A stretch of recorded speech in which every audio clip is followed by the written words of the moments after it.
How you doing, Eric? Oh, not bad. How you doing today? I'm doing good. Doing good. Back in New York. Sweet. Well, I'm here with Rick Korn, the writer director of the documentary A Father's Promise. I also just recently watched your other documentary about Harry Chapin, When in Doubt, Do Something. Yeah. And both documentaries have a lot in common in that kind of on the surface, they're music docs, but they go a lot deeper. With Harry Chapin, it's about him wanting to, he has his own political aspirations of hunger. And Father's Promise, you have Mark Barton, who had a horrible tragedy with his son dying at Sandy Hook and wanted to go about that. I guess what's your ambition? Your interests in documentaries seem to align with the music and how it can be. Yeah, we all know that music is joyful, but it can also affect change in certain ways and bring people together. What's your ambitions and interests as far as that goes? Well, you nailed it. There are some. It's great. It's funny that you say that because there are real similarities between Harry and Mark. Harry being that artist activist, and Mark getting back to his music. Trying to find that balance between what he does at Sandy Hook Promise and what he calls his real self, and the music. But I'm glad you mentioned the similarities. In fact, so did the Chapins feel that way, and they've been to a number of our docu concerts that we've done with Mark, and we have an award that we're giving away, three awards that we're giving away called the Chapin Cragen Belafonte Humanitarian Award.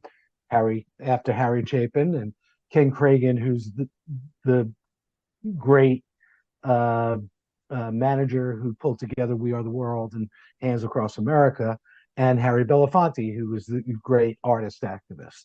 So yeah, there are similarities between all three. That was really perceptive.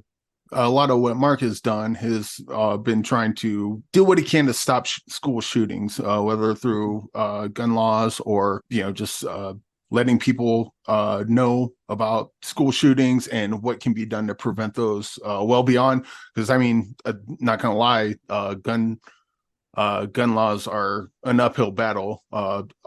Obviously, but there's got to be other ways to go about that, and they seem to kind of lean in on those as well.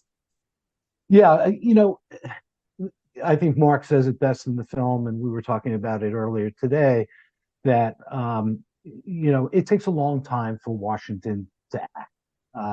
When we interviewed Senator Chris Murphy, he made that point very, very clear. It just they move very slowly in Congress, and Mark said, I think Mark's stance at the point that the background check bill failed in 2013, he said, we've got to do this ourselves.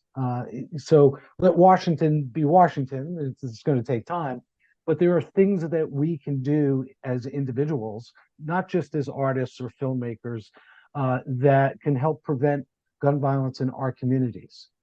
Things like volunteering, and it doesn't mean that necessarily that you have to volunteer for a gun violence prevention organization, but you can volunteer for an after school music program or a sports program that keeps kids out of gangs and off the streets and safe, and fed. Our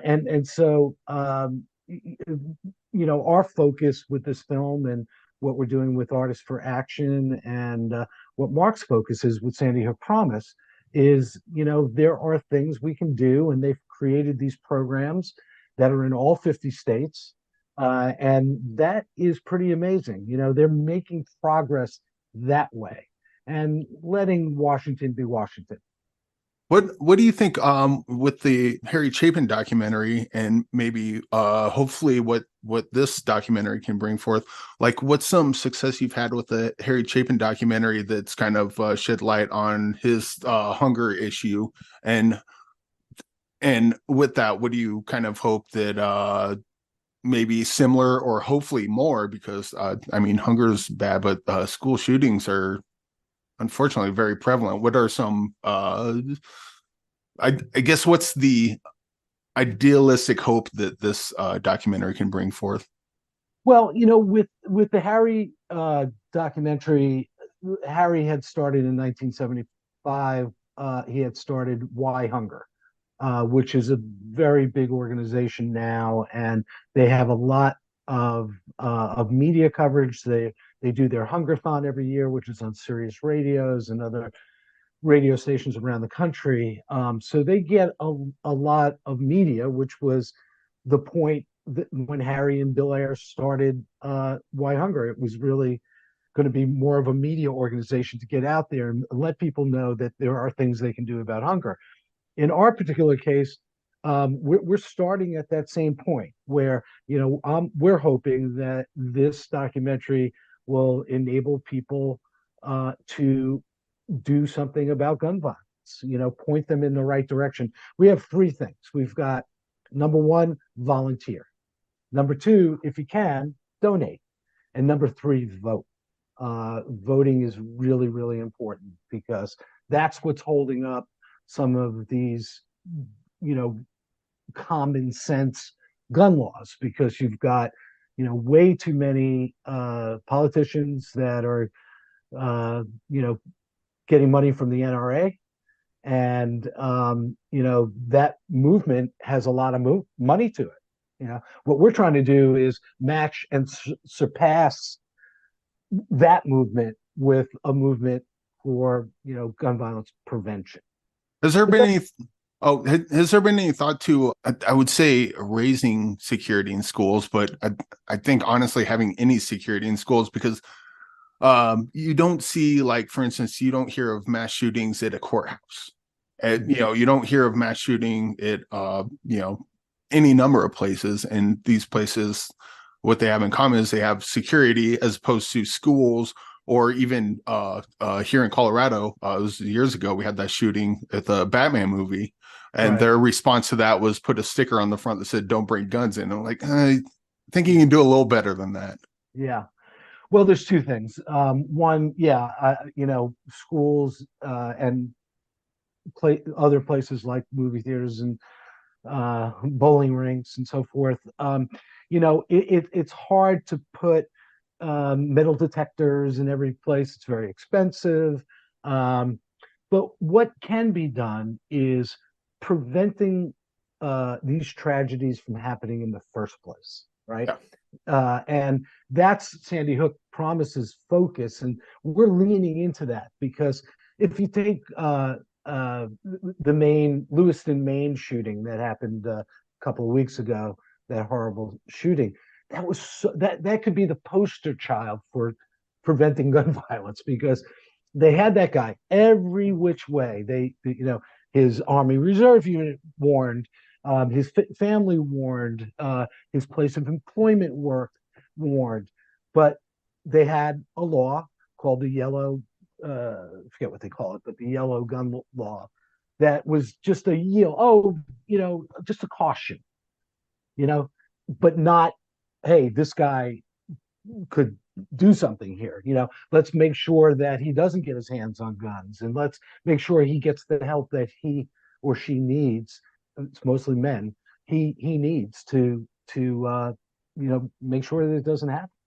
Yeah. And even that I figure would be kind of difficult, just because it's like a Minority Report thing. Like people show the signs, but you can't arrest them for something they haven't done yet. And so that gets quite You don't difficult, I would imagine. Well, you don't need to arrest them, but you need to, prevent them from buying a gun, Yes. or if they have a gun, you know, make sure it's taken out of the household safely.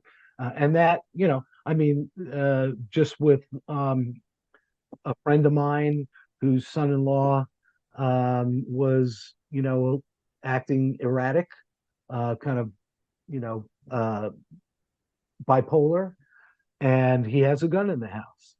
So they made sure they got the gun out of the house. Yeah. And so, you know, those kinds of things, not arrest them, but you get them the help that they need, but make sure that firearm is nowhere near him or children or Yeah, or in that household. maybe even take a see something like this and maybe take a closer look at your friends and family. Like, hey, Jimmy, Yeah, why don't you let me take that gun from you? yeah, You're yeah, gonna, and in fact, let me see if I can get you some help because yeah. I don't want to see you on the news. Exactly. And there are laws that are on the books. I know they have it in California, they have it in Connecticut, they have it in New York, and a variety of states where if someone is showing signs of any of these signs and there's a gun in the household, you can get a restraining order and the police will come and take the gun away. All right. Um, so there are those kinds of laws on the book. All right. Well, we'll go with something a little funner than gun violence. But we have a what's in the box segment, and in the box we have people put in movies that they really like and or that they think are underseen. It's like that movie's really good. No one talks about it. I wish they would. Yes. Like to have you put one of those movies in the box, and also given this movie and your Harry Chapin, what's a documentary that would go good with would make a good triple feature with this and the Harry Chapin documentary? Well, oh, that's a great question. Um, I think there's been some great documentaries out there that are music-oriented documentaries that you can also learn from. And I don't think there's another gun violence prevention documentary, even though they're out there, that would pair well with this because we went out of our way to make sure our documentary wasn't that, you know. Um, but I mean, for me, another documentary that I did and worked on was Hank Aaron Chasing the Dream, which was I think it would pair great with this, even though it's not music. But it's about Aaron's civil rights life while he was approaching Babe Ruth's home run record, and there were threats against his life if he hit, Babe Ruth match Babe Ruth's home run record. And that's a great documentary because you see someone who's a professional athlete and they're stepping outside of themselves because they're really concerned about, in this case, racial injustice and so forth. And he teamed up with Martin Luther King. Um, so I think that would be the perfect pairing. Not because I was part of that production team, but just because I think it fits what we like doing. We're I'm not looking to do it, just a fluffy documentary. I'm looking to do something with substance and music. Yeah. And, that, but I would say Hank Aaron Chasing the Dream. Yeah, the fluffy documentaries definitely have their place because, especially after Yes. watching something like this, is like I just need Oh, to watch something oh, popcorn. I love, by the way, I love, the fluffy documentaries. I watch them all the time. Every weekend I'm watching documentaries like that to kind of get out of that head. But one of the things that we tried to do with this film is, if you notice we after the first 5 or 6 minutes of the film, we don't bring up that day, December 14th, 2012 at all. We go on with Mark's life and his journey and then his rediscovery of music. And, so we hope to leave people with a sense of hope, Yeah. inspiration and hope. And that's really my goal, which I think separates us from, not knocking the other gun violence prevention films because they're great, but we wanted to make something where, people felt good after the film and not sad. We leave them with Cheryl's song, and it gives hope. Yeah, yeah, it's really good. I enjoyed it, I guess is a weird way to say it, but Yeah, I appreciated it quite a bit. yeah, And you have the world premiere of this on December Friday, this Friday, December 8th, as we're this recording Friday. this. And Yeah. it looks like you have a concert to go along with it, which is amazing because with music docs like this, I'm like, why don't you do like the bands are right there. It, like Right. it makes sense. And it looks like you're doing that on December 7th. Yeah, the day before. Yeah. We everything I do, even with the Harry film, we like doing what I call docu concerts, which are concerts to tell a story. So on Thursday, I know you're in Colorado, you can't come, but we'll send you a tape of it. Sweet. But what we like to do is to create concerts that tell a story and not depressing stuff, uplifting stuff. And it also gives me the chance to use some footage that we didn't use in the film that is great footage, but it gets cut because it doesn't work or for one reason, or we're trying to get down to 98 minutes. So it gives me the ability to do that. And they're all uplifting pieces. They're poignant, but uplifting. And so we will do a video, then three songs, and the songs relate to the video that you just saw. Then we do a video, three songs, so on and so forth. Um, Nice. until this week, we get to after that last video of the show, we have eight songs in a row with between Mark, his daughter Natalie, and Peter Frampton and Sheryl Crow. All right. Well, Rick, thank you for joining me today, and I wish you great success with this documentary. And anyone, I like, obviously the whole gun control debate is polarizing sides, but I think even with people that are against gun control for reasons that okay, whatever, but there's a bunch of great music in this, so maybe they can just watch it for the great music, and hopefully seed will be drilled in their head and something will grow from that. That's what we hope for. That's what we hope for. Cool. Eric, thank you for having us. Yeah. And let us know if you need anything else from us.